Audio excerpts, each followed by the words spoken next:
మరి క్రీస్తు పేరట చేరువచ్చిన మీ అందరికీ ముందుగా నా యొక్క హృదయపూర్వక వందనాలు తెలియజేస్తున్నాను.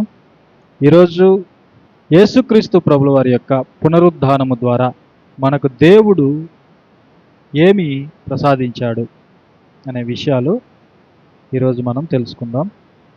మత్తయి సువార్త 28వ అధ్యాయం.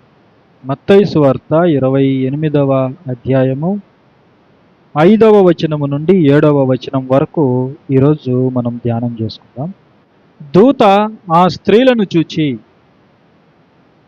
మీరు భయపడకుడి, సిలువ వేయబడిన యేసును మీరు వెదకుచున్నారని నాకు తెలియను.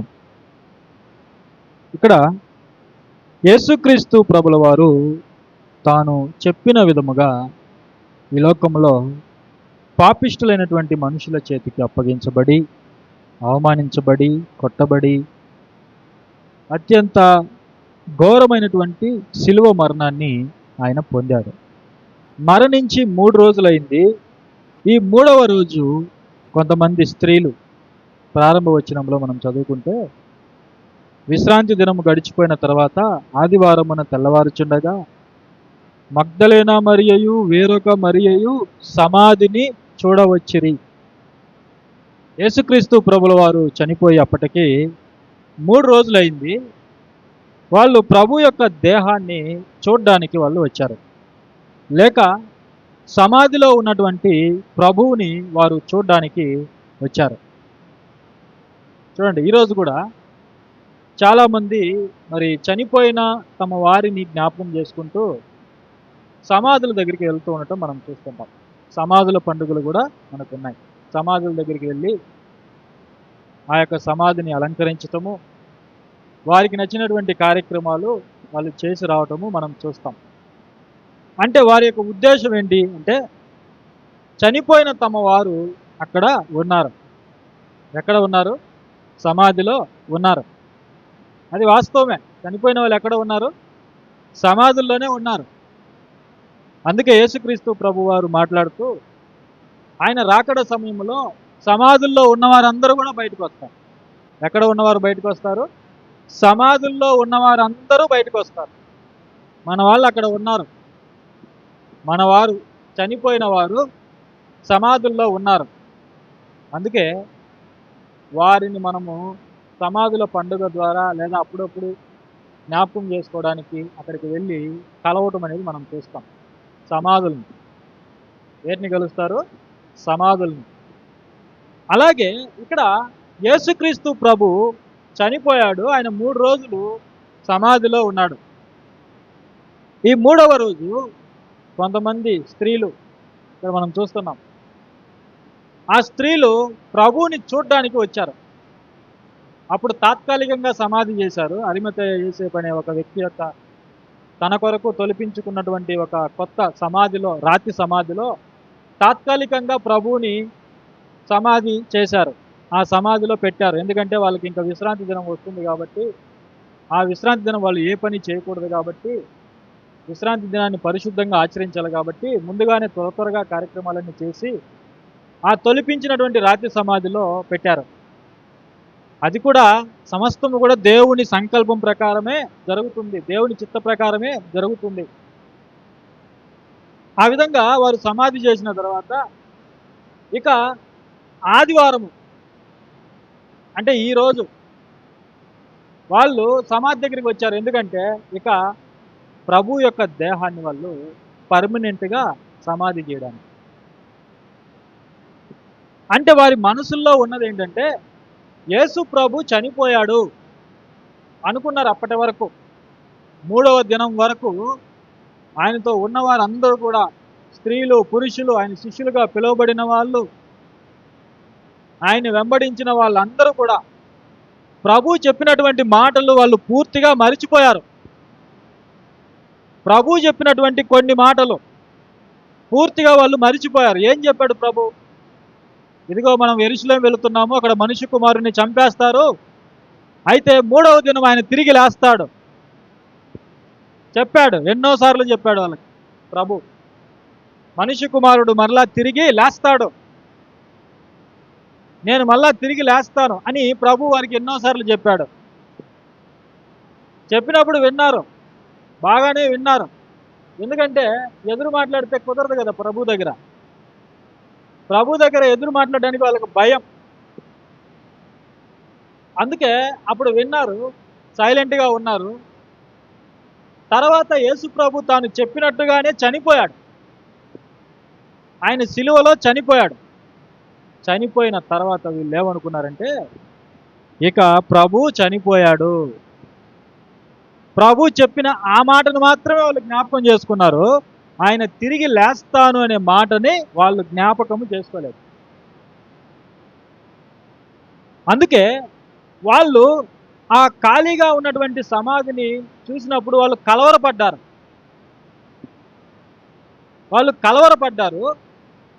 ప్రభు తాను లేస్తానని చెప్పాడు కదా అనే మాటని వాళ్ళు జ్ఞాపకం చేసుకోలేదు.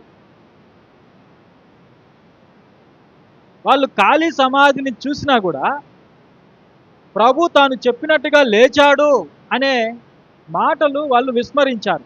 నేను లేస్తాను అని చెప్పినటువంటి మాటల్ని విస్మరించారు. అక్కడ వాళ్ళు జ్ఞాపకానికి తెచ్చుకోలేదు. ఇలాంటి పరిస్థితుల్లో ఆ దూత ఏం చెప్తుందంటే, మీరు భయపడకుడి. వారిలో ఒక భయం అనేది ఆవరించింది. వాళ్ళు భయపడుతున్నారు.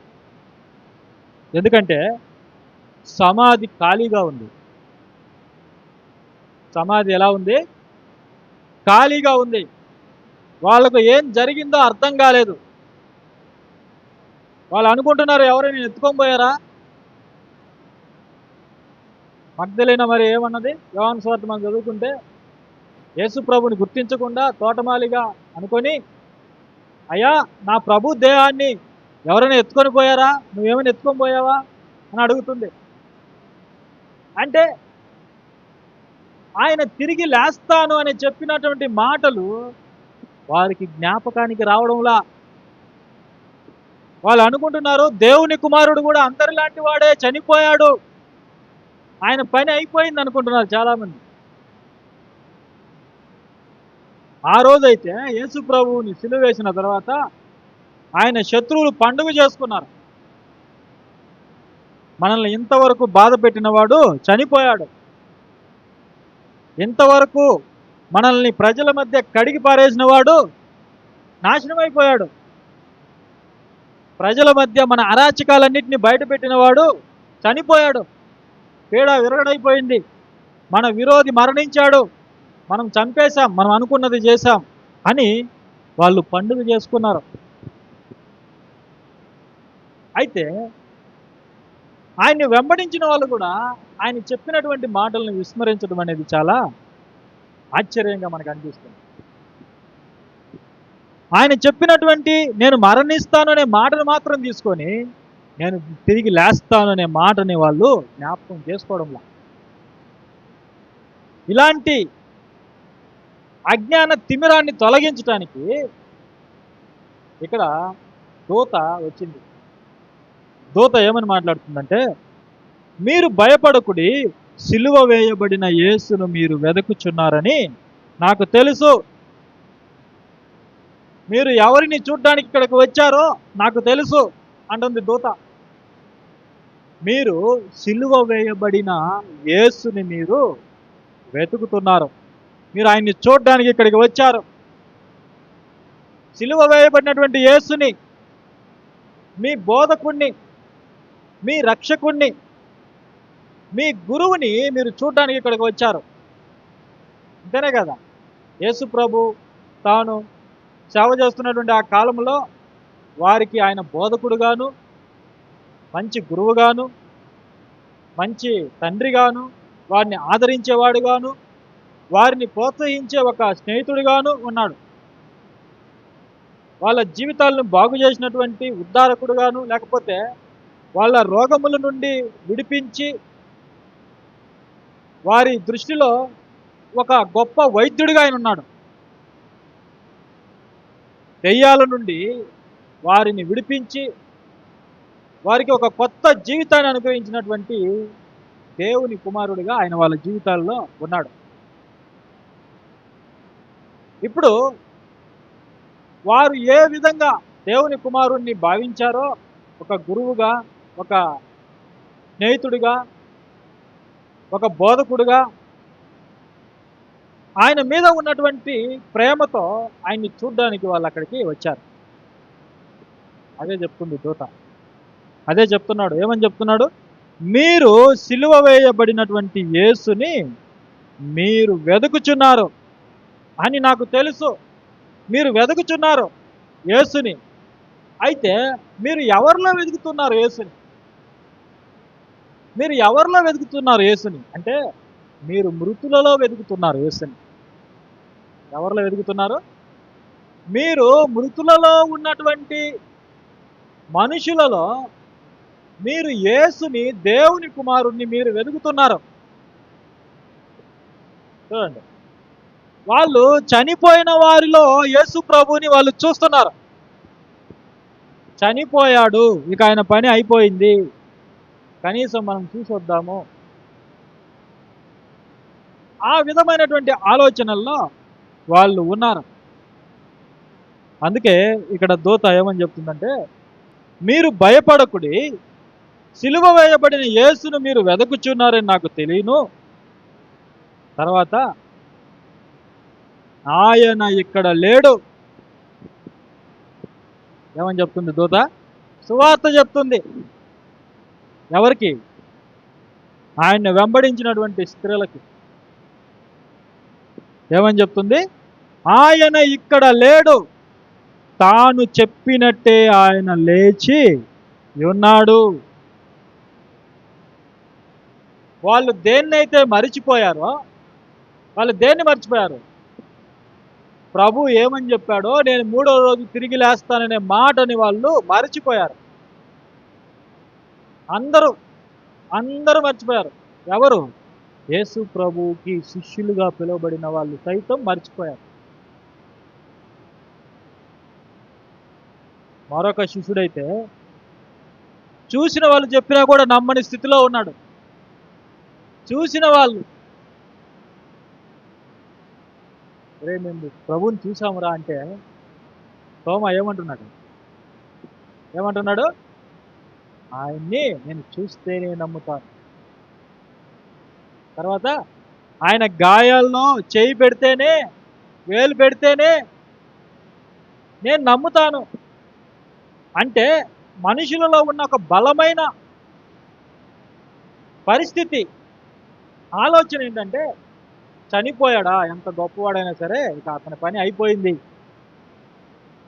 చనిపోతే అయిపోయింది. ఎంతమందిని చూడలేదు మేము? మా ఇశ్రాయేలు చరిత్రలో మేము ఎంతోమంది రాజులను చూసాం. దావీదు రాజుని, మహారాజుని మేము చూసాం. సౌలు రాజుని మేము చూసాం. ఒక హిజ్కియాని చూసాం. గొప్ప గొప్ప రాజులను మేము చూసాం. అందరూ చచ్చిపోయారు. తిరిగి ఎవరు కూడా లేయిలా. అలా అనుకుంటున్నారు. చరిత్రలో గొప్ప గొప్ప రాజులు అందరూ కూడా చనిపోయారు. మరలా వాళ్ళు బ్రతికినటువంటి దాఖలాలు మనకు లేవు చరిత్రలో ఎక్కడా కూడా చనిపోయినటువంటి మనుషులు తిరిగి బ్రతికి, మనుషులకు కనిపించి, వారితో సంభాషించి, వారి యొక్క అనుభవాలు పంచుకున్నట్లుగా ఎవరి జీవితాల్లో కూడా మనం చూడం. వాళ్ళు ఎంత గొప్ప చక్రవర్తులైనా సరే. ఫరోలు చనిపోయారు, ఇంకా కైసర్ రాజులు చనిపోయారు, అలెగ్జాండర్ చనిపోయాడు. ఇలా గొప్ప గొప్ప చక్రవర్తులు, రాజ్యాలు సాధించిన వాళ్ళు, రాజ్యాలను గెలిచిన వాళ్ళు, ప్రపంచాన్ని గెలిచిన వాళ్ళు అందరూ కూడా చనిపోయారు. చనిపోయిన తర్వాత ఈ ప్రపంచం వాళ్ళని మర్చిపోయింది. ఎందుకంటే చనిపోయిన తర్వాత మనిషి యొక్క పరిస్థితి అయిపోయినట్టే, అంతేనే కదా. అందుకే ప్రసంగి గ్రంథంలో ఒక మాట ఉంది. ఏంటంటే, చచ్చిన సింహం కంటే బ్రతికి ఉన్న కుక్క మేలు అన్నాడు. ఏమన్నాడు? చచ్చిన సింహం కంటే బ్రతికి ఉన్న కుక్క మేలు. ఎందుకంటే కుక్క బతుకుంది, కనీసం దానివల్ల ఏదైనా ప్రయోజనం ఉంది. సింహం ఎందుకు చచ్చిపోయింది? అక్కడ సింహం చచ్చిపోయింది, గొప్పది, అడవికి రాజు. చచ్చిపోతే ఎవరికి రాదు, అంతేనే కదా. ఎవరు భయపడతారు చచ్చిపోయిన సింహాన్ని చూసి? బ్రతికి ఉన్న సింహం గర్జిస్తే అడవిలో ఉన్నటువంటి జంతువులన్నీ పారిపోతాయి, ఆ గర్జనకి హడలిపోతాయి. అవునా కదా? బ్రతికుంటే. చచ్చిపోతే చీమ కూడా భయపడదు. చచ్చిపోయిన సింహాన్ని చూసి చీమ కూడా భయపడదు. అందుకే చచ్చిన సింహం కంటే బ్రతికి ఉన్న కుక్క మేలు అన్న విధంగా ప్రపంచాన్ని గెలిచిన రాజులు సైతం, అలెగ్జాండర్ సైతం చచ్చిపోయాడు. మళ్ళా లైలా రాజుల చరిత్ర చూడండి. రాజులు ప్రపంచాన్ని ఓడించారు, ప్రపంచాన్ని హస్తగతం చేసుకున్నారు. అయితే మరణం చేతిలో వాళ్ళు ఓడిపోయారు. వాళ్ళు ప్రపంచాలను ఓడించారు, అయితే మరణం చేతిలో వాళ్ళు ఓడిపోయారు.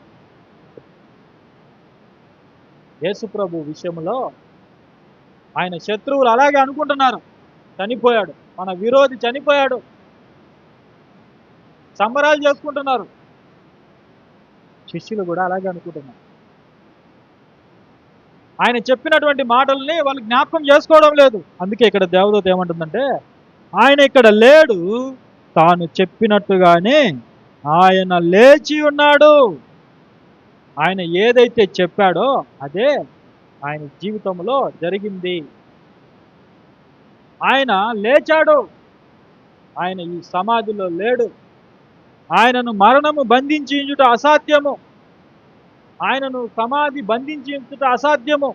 లోకాలను సృష్టించిన వాణ్ణి ఈ లోకము బంధించుట అసాధ్యం. మట్టిని సృజించిన వాడు, భూమిని సృజించిన వాడు ఆయనైతే ఆ సృజించబడినది ఆయన్ని బంధించుట అసాధ్యం. అవునా కదా? అందుకే ఇక్కడ చెప్తున్నాడు, ఆయన ఇక్కడ లేడు, ఆయన తాను చెప్పినట్టుగానే లేచి ఉన్నాడు. రండి, ప్రభువు పండుకొనిన స్థలమును చూచి త్వరగా వెళ్ళి ఆయన మృతులలో నుండి లేచి ఉన్నాడని ఆయన శిష్యులకు తెలియజేయుడి అంటున్నాడు. రండి, వచ్చి చూడండి, ఆయన సమాధి చూడండి, ఖాళీగా ఉంది.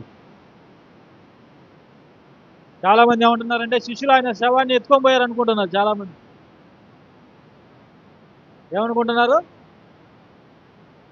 శిష్యులు ఎత్తుకొని పోలేదు.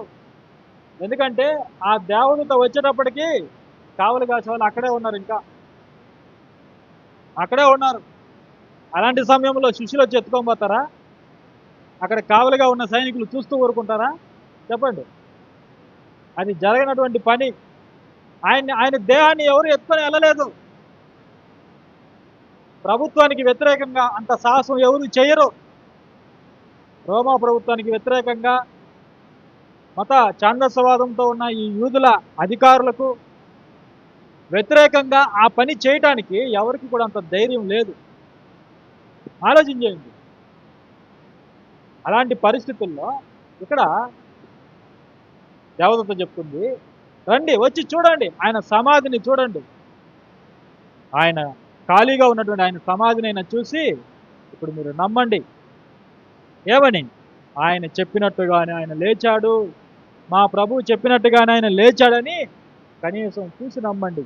రండి, వచ్చి చూడండి, ఆయన పండుకొని ఉన్న స్థలం ఇదే. వచ్చి చూడండి.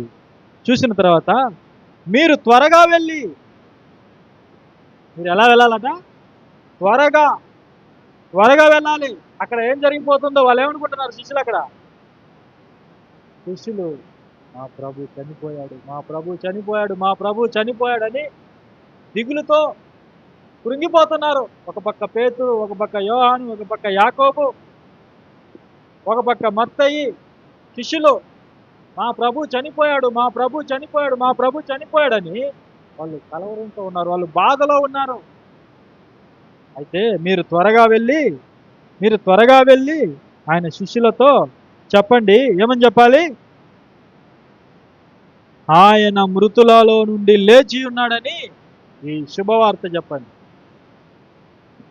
ఇప్పటి వరకు ప్రపంచంలో జరగని, మీరు వినని సువార్త ఇది. ఇప్పటి వరకు ఎవరైనా సరే, అప్పటి వరకు ఎవరైనా సరే, అప్పుడైనా ఇప్పుడైనా ఎవరైనా సరే చనిపోయిన తమ వారు మళ్ళా బ్రతికారనే సువార్త, శుభవార్త ఎక్కడైనా మనం వింటున్నామా? చెప్పండి, వింటున్నామా? చచ్చిపోయిన వాళ్ళని పాతి పెట్టడమే తెలుసు మనం. అవునా కదా? చచ్చిపోయిన వాళ్ళని సమాధి చేసినటువంటి చరిత్ర ఉంది మనకు, అంతే. కానీ చనిపోయిన తర్వాత మరలా బ్రతికినటువంటి దాఖలాలు ఎవరికి కూడా లేవు. ఇది గొప్ప సువార్త. ఇది లోకానికి ఒక గొప్ప సువార్త. అది దేవుడు దూత ద్వారా వారికి తెలియజేసి ఇప్పుడు వారి ద్వారా శిష్యులకు తెలియజేయడానికి దూత వారిని పంపిస్తుంది. మీరు త్వరగా వెళ్ళి ఆయన మృతులలో నుండి లేచి ఉన్నాడని మీరు తన శిష్యులకు తెలియజేయండి. ఆయన లేచాడు, ఆయన మరణాన్ని గెలిచాడు, ఆయన సమాధిని గెలిచాడు. ఆయన అక్కడ లేడని చెప్పండి, ఆయన సమాధిని గెలిచాడని చెప్పండి, మరణాన్ని ఓడించాడని చెప్పండి, తాను సజీవుడిగా తిరిగి లేచాడని వాళ్ళకి చెప్పండి అని దూత వారికి తెలియజేస్తుంది. కాబట్టి ప్రియులారా, ఈరోజు మనం తెలుసుకోవాల్సింది ఏంటంటే, యేసు ప్రభు ఆయన చనిపోయిన వాడు కాదు. కొంతమంది యేసు ప్రభు ఫోటోకి దండ వేశారు. కొంతమంది గృహాల్లో మనం చూస్తే కొంతమంది యేసు ప్రభు యొక్క పటానికి దండేశారు. ఎవరికి దండేస్తారు? ఎవరికి దండేస్తారు? చనిపోయిన వాళ్ళకి దండేస్తారు. అంటే వాళ్ళకి ఇంకా అజ్ఞాన తిమిరం తొలగిపోలే. శిష్యులు ఎవరిలో ఎతికారు? మొదట శిష్యులు కానీ స్త్రీలు కానీ ఎవరిలో ఎతికారు? మృతుల్లో ఎతికారు. యేసు ప్రభు మృతుల్లో వెతికారు శిష్యులు, స్త్రీలు. ఆ విధంగానే ఇప్పుడు కూడా చాలామంది యేసు ప్రభు పునరుద్ధానాన్ని నమ్మటంలా. యేసు ప్రభు పునరుద్ధానాన్ని నువ్వు నమ్మకపోతే ఆ ఫోటో పెట్టడం కూడా వేస్ట్ నువ్వు. అవునా కదా? యేసు ప్రభు పునరుద్ధానాన్ని మనం నమ్మకపోతే అసలు మనం విశ్వాసులమే కాదు.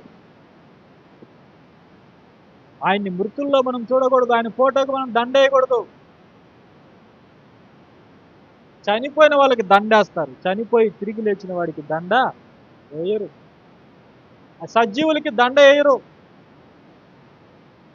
ఆయన సజీవుడు. ఆయన సజీవుడిగా తిరిగి లేచి మనకు ఏమేమి ఇచ్చాడో ఈరోజు కొన్ని విషయాలు మనం తెలుసుకుందాం. పేతురు గారు రాసినటువంటి మొదటి పత్రిక 1వ అధ్యాయము 3వ వచనాన్ని మనం చూస్తే, మన ప్రభువుకు యేసుక్రీస్తు తండ్రి అయిన దేవుడు స్తుతింపబడునుగాక. మృతులలో నుండి యేసుక్రీస్తు తిరిగి లేచుట వలన జీవముతో కూడిన నిరీక్షణ మనకు కలుగునట్లు, అనగా అక్షయమైనదియు నిర్మలమైనదియు వాడబారనిదియునైన స్వాస్థ్యము మనకు కలుగునట్లు ఆయన తన విశేష కనికరము చొప్పున మనలను మరల జన్మింప చేశాను. మృతులలో నుండి యేసుక్రీస్తు తిరిగి లేచుట వలన మనకేమిచ్చాడు దేవుడు? తన కుమారుణ్ణి మృతుల్లో నుండి లేపుట వలన, యేసు ప్రభుల వారు తన సమాధిలో నుండి తిరిగి లేచుట వలన, మృతుల్లో నుండి లేచుట వలన మనకేమిచ్చాడు దేవుడు అంటే జీవముతో కూడిన నిరీక్షణ. ఏమిచ్చాడు? జీవముతో కూడినటువంటి నిరీక్షణ ఈరోజు మనకుంది. ఈరోజు కోట్ల మంది యేసు ప్రభువుని దేవునిగా స్వీకరించడానికి కారణం ఏంటి? కారణం ఏంటంటే ఆయన పునరుద్ధానం ప్రధానమైన కారణం. ఆయన చనిపోయిన వాడు మృతుల్లోనే ఉంటే ఆయన ఎవరు పట్టించుకునే వాళ్ళు కాదు. 2000 సంవత్సరాలు అయినా ఆయన చనిపోయి సమాధి చేయబడి 2000 సంవత్సరాలు అయింది. ఒకవేళ ఆయన తిరిగి లేచి ఉండకపోతే ఆయన్ని ఇంతకాలం గుర్తుపెట్టుకుంటుందా సమాజం? చెప్పండి. ఇంతకాలం ఆయన గురించి ఆలోచన చేస్తారా? ఆయన కొరకు బ్రతుకుతారా? ఆయన కొరకు ఆలోచిస్తారా? చెప్పండి. ఆయన కొరకు తమ ప్రాణాలు పోగొట్టుకుంటారా? ఆయన కొరకు శ్రమలు అనుభవిస్తారా? ఆయన కొరకు హింసింపబడతారా ఎవరైనా? ఆయన ఒకవేళ చనిపోయి తిరిగి లేవకపోతే, ఆయన దేవుడే కాదు, ఆయన దేవుని కుమారుడే కాదు, ఆయన అందరిలాంటి వాడే. ఆయన కొరకు బ్రతకాల్సినటువంటి అవసరత మనకు లేదు. ఆయన కొరకు ఆకలి దప్పులు ఉండాల్సినటువంటి అవసరత మనకు లేదు. ఆయన కొరకు కొట్టబడవలసిన అవసరత మనకు లేదు. అవునా కదా? ఆయన కొరకు హింసింపబడటం మనకు అవసరం లేదు. మనం మన కుటుంబాలతో సంతోషంగా హ్యాపీగా ఉండొచ్చు, అందరితో కలిసిపోవచ్చు. ప్రత్యేకమైన జీవితం మనకు అవసరం లేదు. ఏం అవసరం చెప్పండి? అయితే ఇవన్నీ ఈరోజు క్రైస్తవులు చేస్తున్నారు అంటే ఆయన తిరిగి లేచాడని వాళ్ళు నమ్మారు, మనం నమ్మాం, అది సత్యం. అందుకే ఆయన పునరుద్ధానం ద్వారా దేవుడు మనకేమిచ్చాడు? ఒక నిరీక్షణ మనకు కలుగు చేశాడు. అది జీవముతో కూడినటువంటి నిరీక్షణ. జీవముతో కూడినటువంటి నిరీక్షణ ఈ పునరుద్ధానం ద్వారా దేవుడు మనకు వాడబారనిదియు, అక్షయమైనదియు, నిర్మలమైనదియు, వాడబారనిదియునైన స్వాస్థ్యాన్ని మనకిచ్చాడు. పునరుద్ధానం అంటే ఏమనుకున్నారు చెప్పండి? అది దేవుని యొక్క శక్తి. పునరుద్ధానం ఏంటి? దేవుని యొక్క శక్తి. చూడండి, మనకేమిచ్చాడు పునరుద్ధానం ద్వారా? జీవముతో కూడిన నిరీక్షణ, వాడబారని స్వాస్థ్యం. అంటే తిరిగి మనలను మరలా జన్మింపజేశాడు. మనకు మరలా ఒక నూతన జీవితాన్ని, మనకు కూడా పునరుద్ధానాన్ని దేవుడు మనకు కూడా అనుగ్రహించాడు. ఇది మనం తెలుసుకోవాలి. చూడండి, మొదటి తెస్సలోనికైలకు రాసినటువంటి పత్రిక 4వ అధ్యాయము 13వ వచనంలో మనం చూస్తే, సహోదరులారా, నిరీక్షణ లేని ఇతరుల వలె మీరు దుఃఖపడకుండా నిమిత్తము నిద్రించుచున్న వారిని గూర్చి మీకు తెలియకుండుట మాకిష్టము లేదు. యేసు మృతి పొంది తిరిగి లేచినని మనము నమ్మిన ఎడల అదే ప్రకారము యేసునందు నిద్రించిన వారిని దేవుడు ఆయనతో కూడా వెంటబెట్టుకొని వచ్చును. మరలా ఎవరైతే యేసు ప్రభువుని పునరుద్ధారణని నమ్ముతారో, ఆయన మృతుల్లో నుండి లేచాడని నమ్ముతామో, వారు తిరిగి యేసు ప్రభు ఈ లోకానికి వచ్చినప్పుడు వారు కూడా ప్రభువుతో కలిసి వస్తారు. అంటే ప్రభు వచ్చేటప్పుడు మొదట తన కొరకు బ్రతికిన వారు, విశ్వాసులు, నీతిమంతులు, క్రైస్తవులు మొదట వాళ్ళు లేస్తారు. మొదట వాళ్ళు మహిమ శరీరాలతో వాళ్ళు సమాధుల్లో నుండి వాళ్ళు బయటికి వస్తారు. అప్పటికి మనము ఇలాగే ఉంటే, మనం సజీవులుగా ఉంటే మనం కూడా మార్పు చెందుతాం. మనం కూడా ఇలాగే ఈ దేహాలతోనే మనము మార్పు చెందుతాం. మహిమా దేహంలోనికి మనం మార్పు చెందుతాం. ఆ తర్వాత మనం ప్రభుతో కూడా ఉండటానికి మనం వెళ్ళిపోతాం. ఇది నిరీక్షణ, అవునా కదా? మనకి ఇప్పుడు ఏముంది? ఒక నిరీక్షణ ఉంది. ఇతరులకైతే నిరీక్షణ లేదు. చచ్చిపోతే అయిపోయింది. చచ్చిపోతే పాతేయండిరా అంతే, అంత గొప్పవాడైనా పాతేయండి, ఇంకేం లేదు అంటారు. చనిపోతే అయిపోయింది. అయితే మనకేముంది? మనకు ఒక నిరీక్షణ ఉంది. ఏంటది? యేసు మరలా ఈ లోకానికి వస్తాడు, సమాధిలో ఉన్నటువంటి నన్ను తిరిగి లేపుతాడు. దానికి ఆయనే సమర్థుడు. ఇంకెవరు నిన్ను లేపలేరు. ఎందుకంటే అందరూ చచ్చిపోయిన వాళ్ళే.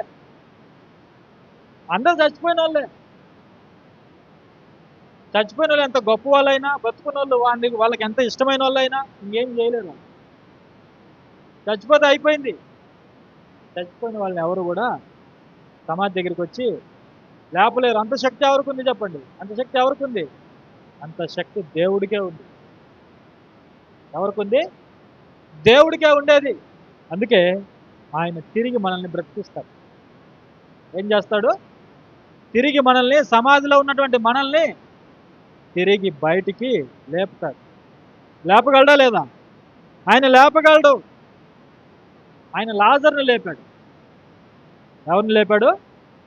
లాజర్ని సమాధిలోని పిలిస్తే బయటకు వచ్చాడు.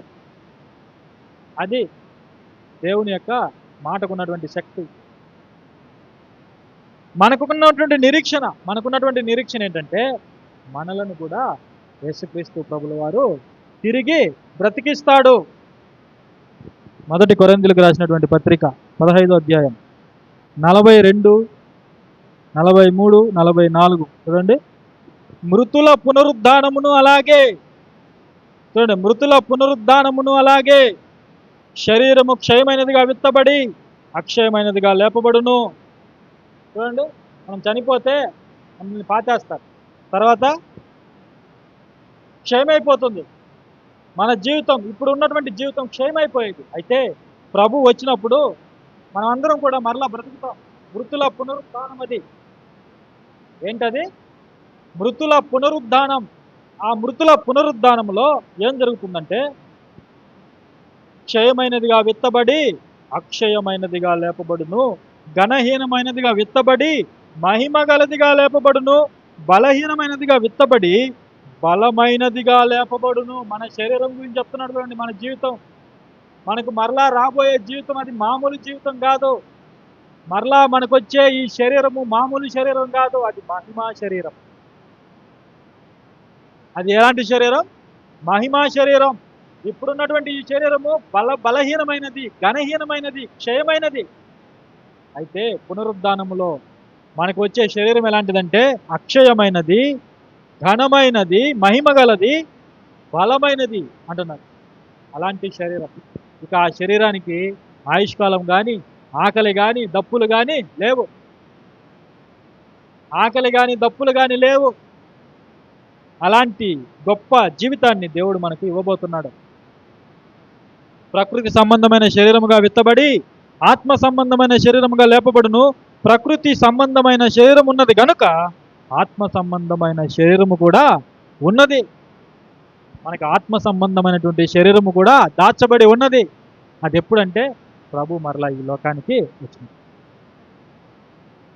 ఆయన ఈ లోకానికి వచ్చినప్పుడు మనం కూడా మృతుల పునరుద్ధానం జరుగుతుంది. అదే మనకున్నటువంటి నిరీక్షణ. ఈ నిరీక్షణ మనకి ఎలా వచ్చింది? ప్రభు యొక్క పునరుద్ధానం ద్వారా వచ్చింది.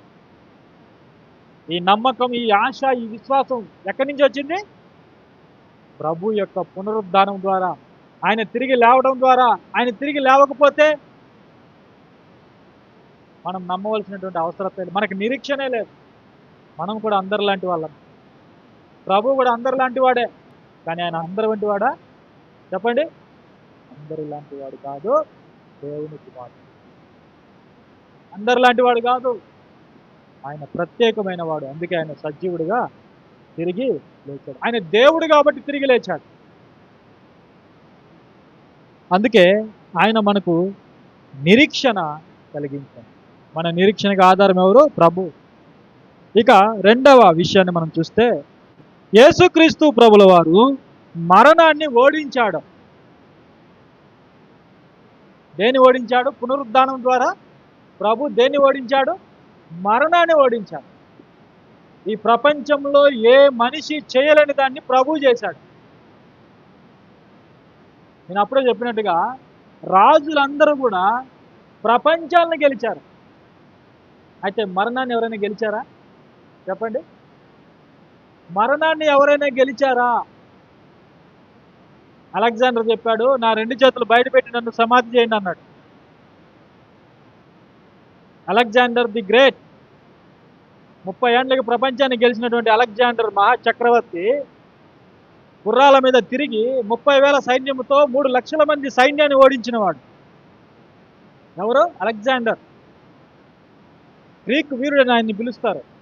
30,000 మందితో 3 లక్షల మందిని గెలిచాడు. 30,000 ఎక్కడ, 3 లక్షలు ఎక్కడ? చెప్పండి. ఎక్కడ? అవునా కదా? అంతటి బలశాలి, అంత యుద్ధ వీరుడు అలెగ్జాండర్. అంత గొప్పవాడు కూడా చనిపోయేటప్పుడు ఏమన్నాడు తెలుసా? ఆ 2 చేతులు చెప్పాడు. వాళ్ళు దేశాలను గెలిచారు, ప్రపంచాలను గెలిచారు, గొప్ప గొప్ప రాజుల్ని గెలిచారు, కానీ మరణాన్ని ఎవరు కూడా గెలవలేకపోయారు. మరణాన్ని ఎవరు కూడా ఓడించలేకపోయారు. ఈ ప్రపంచ చరిత్రలో, మానవ చరిత్రలో మరణాన్ని గెలిచిన ఒకే ఒక్క వీరుడు ఎవరైనా ఉన్నారు అంటే అది మన ప్రభు అయిన యేసుక్రీస్తు ప్రభుల వారు మాత్రమే. అదే చెప్తున్నాడు. ఆయన మరణాన్ని ఓడించాడు. ఆయన్ని వెంబడించిన వారికి కూడా, మనందరికీ కూడా మరణంపై విజయాన్ని అనుగ్రహించాడు. మనకు కూడా ఇచ్చాడు మరణంపై విజయం. మనం గొప్ప రాజులం కాదు, ఆయన్ని వెంబడించిన వాళ్ళమ్మ. అందుకే దేవుడు మనకేం చేశాడు? ఆ మరణం పైన విజయాన్ని మనకు అనుగ్రహించాడు. 1 కొరింథీయులకు రాసిన పత్రిక 15వ అధ్యాయము 55వ వచనం నుండి మనం చూడగలిగితే, 55వ వచనం నుండి 51వ వచనం నుండి చదువుతాను. 51వ వచనం నుండి చూడండి జాగ్రత్తగా వినండి. ఇదిగో మీకు ఒక మర్మము తెలుపుచున్నాను, ఏంటట అది? మర్మము, అది రహస్యము, అది మనకొక మర్మము. ఏంటా మర్మము? మనమందరము నిద్రించము గాని నిమిషములో ఒక రెప్పపాటున కడబోరం మ్రోగగానే మనమందరము మార్పు పొందుదుము. బోరం మ్రోగును, అప్పుడు మృతులు అక్షయులుగా లేపబడుదురు. మనము మార్పు పొందుదుము. క్షయమైన ఈ శరీరము అక్షయతను ధరించుకొనవలసి ఉన్నది. ఇంకా జరగలేదు ఇది. మర్మము తెలుపుతున్నాడు. యేసుప్రభు వచ్చినప్పుడు జరగబోయే గొప్ప మర్మం ఇది. ఈ మర్మాన్ని దేవుడు తన భక్తుడైన పౌలు ద్వారా మనకు విశదపరుస్తున్నాడు. ఏంటది? క్షయమైపోయే ఈ శరీరము అక్షయతను ధరించుకొనవలసి ఉన్నది.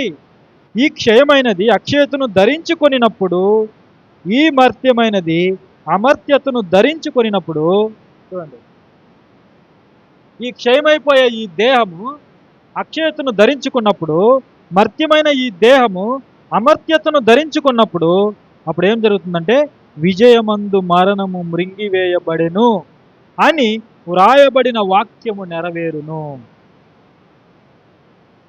ప్రవక్తలు సూచించినటువంటి ఈ మాట ఎప్పుడు నెరవేరుతుంది? ఇప్పుడు కాదు, మృతుల పునరుద్ధానములో నెరవేరుతుంది. ఇది మర్మం. ఈ మాట ఇంకా నెరవేరలేదు. మనం ఇంకా మార్పు చెందలేదు. మనం ఇంకా అక్షయతను ధరించుకోలేదు. మనం ఇంకా అమర్త్యతను ధరించుకోనలేదు. అది ఎప్పుడు జరుగుతుందంటే ప్రభు ఈ లోకానికి వచ్చినప్పుడు, కడబోరం మ్రోగినప్పుడు మృతులు అక్షయులుగా లేపబడుదురు. 55వ వచనం చూడండి. అప్పుడు ఏం జరుగుతుందంటే, ఓ మరణమా నీ విజయం ఎక్కడా?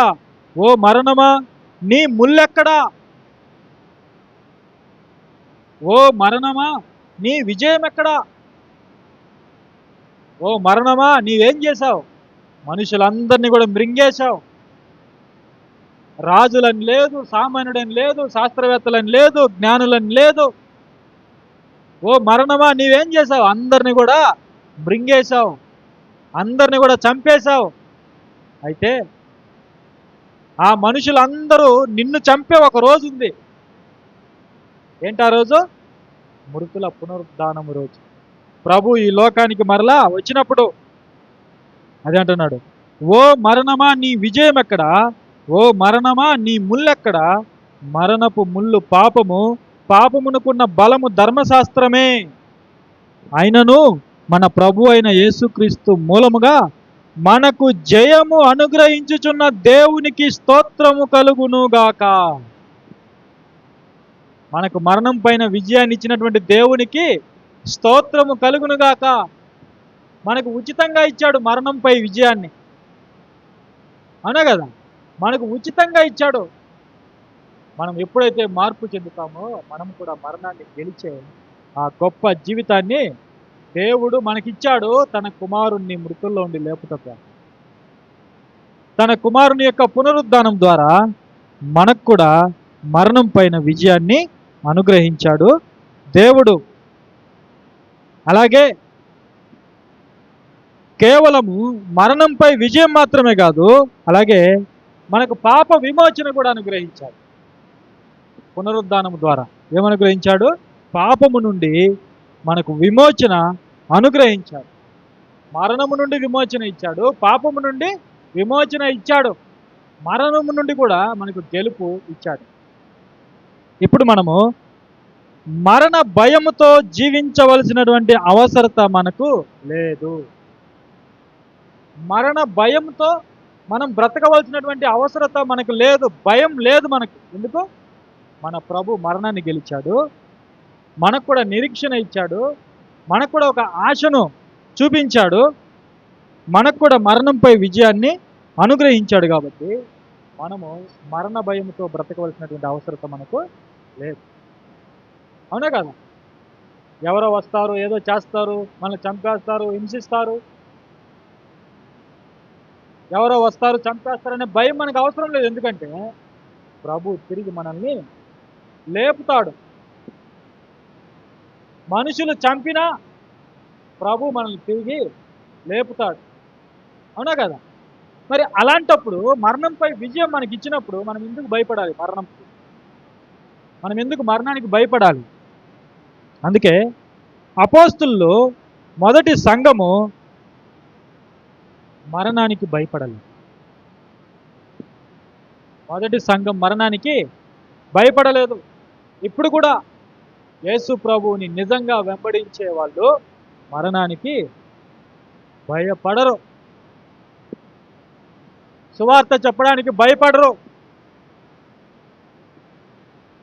ప్రభు యొక్క ప్రేమను చూపించడానికి వాళ్ళు భయపడరు. ఎంతమంది చచ్చిపోయారు మొదటి శతాబ్దం నుండి? ఎంతమంది శిష్యులు చనిపోయారు? ఎంతమంది క్రైస్తవులు చనిపోయారు ఈ ప్రపంచంలో? చెప్పండి. ప్రభు కోసం చనిపోయిన వాళ్ళే ఎక్కువ మంది ఈ ప్రపంచంలో. 2000 సంవత్సరాల నుండి కోట్ల మంది క్రైస్తవులు హతసాక్షులయ్యారు. లక్షల మంది క్రైస్తవులు ఈ ప్రపంచంలో హతసాక్షులయ్యారు. అంటే ప్రభు కోసం చంపబడ్డారు. ఎందుకు? వాళ్ళకు మరణం అంటే భయం లేదా? లేదు. ఎందుకు భయం లేదు? వాళ్ళ రక్షకుడు మరణాన్ని గెలిచాడు. వాళ్ళకి ఎందుకు మరణం అంటే భయం లేదంటే వాళ్ళు నమ్మినటువంటి రక్షకుడు మరణాన్ని గెలిచాడు. అందుకే వాళ్ళు మరణానికి భయపడలేదు. ఇక ఈ పునరుద్ధానము ద్వారా దేవుడు మనకి ఏమి ఇచ్చాడంటే నిత్య జీవం ఇచ్చాడు. నిత్య జీవం ఇచ్చాడు. పాప క్షమాపణ ఇచ్చాడు. పాపముల నుండి మనకు క్షమాపణ ప్రసాదించాడు. ఒకవేళ ఆయన తిరిగి లేవకపోతే మనం నీతిమంతులుగా చనిపోతే ఏంటి, పాపులుగా చనిపోతే ఏంటి, మనం మంచివారిగా చనిపోతే ఏంటి, చెడ్డవారిగా చనిపోతే ఏంటి, మనం ఎలా చనిపోయినా కూడా అది గొప్ప విషయం కాదు. మృతుల పునరుద్ధానం లేకపోతే, ప్రభు తిరిగి లేచి ఉండకపోతే మనకంటూ ఒక నిరీక్షణ అనేదే లేదు. అయితే ప్రభు తిరిగి లేవటం ద్వారా ఆయన మనకు పాపక్షమాపణ ఇచ్చారు. పాపక్షమాపణ ఎందుకు? నిత్య జీవములో ప్రవేశించాలంటే పాపక్షమాపణ అనేది మనిషి పొందుకోవాలి. పాపక్షమాపణ అనేది పొందుకోకపోతే నిత్య జీవములో ప్రవేశము లేదు. అందుకే యేసుక్రీస్తు ప్రభుల వారు లోక పాపములను మోసుకొని పోవు దేవుని గొర్రెపిల్లగా ఈ లోకానికి వచ్చి మన పాపాలన్నింటినీ ఆయన తన భుజాల మీద వేసుకొని మన పాప భారాన్నంతటిని కూడా ఆయన అనుభవించి ఆయన శిలువలో మరణించి మన పాపాలన్నింటినీ కూడా ఆయన తీసివేశాడు. మన స్థానంలో ఆయన మరణించాడు శిలువలో. మన స్థానంలో ఆయన మరణించి మన పాపాన్ని, మన శాపాన్ని ఆయన తీసివేశాడు. ఆయన పునరుద్ధానుడిగా లేపబడ్డం ద్వారా మనకు కూడా ఒక నూతనమైనటువంటి జీవితాన్ని అనుగ్రహించాడు. మనకు నిత్య జీవాన్ని అనుగ్రహించాడు. జీవముతో కూడినటువంటి నిరీక్షణను మనకు అనుగ్రహించాడు. ఇంకా ఎన్నో ఉన్నాయి. పునరుద్ధానం ద్వారా లోకంలో మనకు ఎన్నో బహుమానాలు ఇచ్చాడు, ఎన్నో గిఫ్ట్లు ఇచ్చాడు దేవుడు. కాబట్టి ఈ పునరుద్ధానం ద్వారా ముఖ్యంగా మనం ఏం నేర్చుకున్నామంటే నిరీక్షణ ఉంది, మనకు పునరుద్ధానం ఉంది, మరణంపై విజయాన్ని ఇచ్చాడు, తర్వాత నిత్య జీవాన్ని ప్రసాదించాడు. కాబట్టి మనం తెలుసుకోవాల్సింది ఏంటి? మరణం పైన మనకు ఎలాంటి అధికారం కూడా లేదు. మనము బ్రతికినంత కాలము మరణ భయముతో మనం బ్రతకాల్సినటువంటి అవసరత, మనం కూడా సువార్తను చేతబట్టుకొని శిష్యుల వలె మనము బ్రతకాలి. ఎలా బ్రతకాలి? శిష్యుల వలె మనం ముందుకు వెళ్ళాలి. దేవదూత ఏమని చెప్పింది? మీరు త్వరగా వెళ్ళి చెప్పండి, మీరు త్వరగా వెళ్ళి ఆయన శిష్యులకు చెప్పండి. ఏమని చెప్పాలి? ఆయన ఇక్కడ లేడు, ఆయన లేచి ఉన్నాడు చెప్పండి. ఇది గొప్ప సువార్త, సంతోషకరమైనటువంటి సువార్త. ఇది లోకానికి గొప్ప సంతోషకరమైనటువంటి సువార్త. అయితే ఎవరు అంగీకరిస్తున్నారు చెప్పండి? అయితే మనం చేయవలసినటువంటి పని ఏంటంటే మనం త్వరగా వెళ్ళి ప్రపంచానికి ఈ సువార్తను తెలియజేయాలి. ప్రపంచానికి ఈ సువార్తను తెలియజేయాలి. ఏంటంటే అది దేవుని కుమారుడు తిరిగి లేచాడు, ఆయన ఎవరైతే నమ్ముతారో తిరిగి లేస్తారు అని మనం కూడా ప్రకటించేవారుగా ఉండాలి. ఈ క్రమంలో మనము మరణానికి భయపడవలసినటువంటి అవసరత లేదు. ఎందుకంటే మనం నమ్మినటువంటి రక్షకుడు ఆయన మరణాన్ని ఆల్రెడీ గెలిచేశాడు. ఆయన ఆల్రెడీ మరణాన్ని గెలిచేశాడు. ఆయన సమాధిని కూడా గెలిచి ఇప్పుడు ఎక్కడున్నాడు? ఆయన ప్రజెంట్ తండ్రి కుడిపార్శ్వమున ఆయన ఉన్నాడు. తండ్రి కుడిపార్శ్వమున సర్వాధికారం పొందినవాడై తండ్రి కుడిపార్శ్వమున ఉంటూ ఆయన పరిపాలన చేస్తున్నాడు. కాబట్టి ఈ నిరీక్షణ కలిగి మనం ముందుకు వెళ్ళాలని కోరుకుంటూ మరి నా చిన్న సందేశాన్ని నేను ముగిస్తున్నాను.